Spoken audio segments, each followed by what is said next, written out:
if AI is so transformative, why don't we see major cost savings yet? And what's the real blocker? I would say it's definitely not the AI itself, it's organizational, right?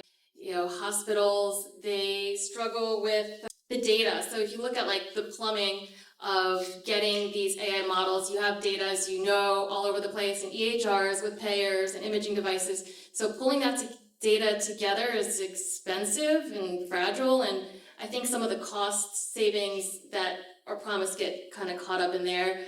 Second, I would say is the workflow and incentives. So like I mentioned, these bolt-on workflows sometimes create more work, and so it's not going to create the savings that you hoped it had. And then the incentives, I think, was mentioned already today. So if you have an AI startup that essentially comes in and says, we're going to save you on these procedures, it creates a revenue problem for the hospital.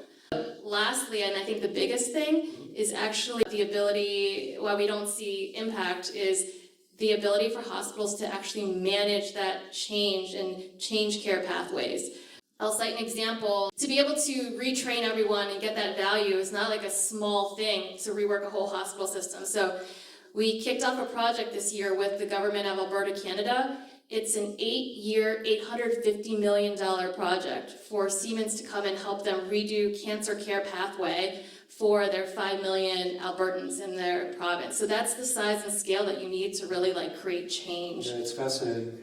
Ali, what do you see in the next 5 years? Well, I would say I agree. Cost is a big issue, and also there is a knowledge gap in the industry, in the healthcare industry. Actually, in almost every industry these days, AI is such a buzzword. We don't fully understand it in layman terms in order to really monetize it the right way. And when you think about the different models we use, some of them are actually here in the US. Most of them are closed. They are not open source, right?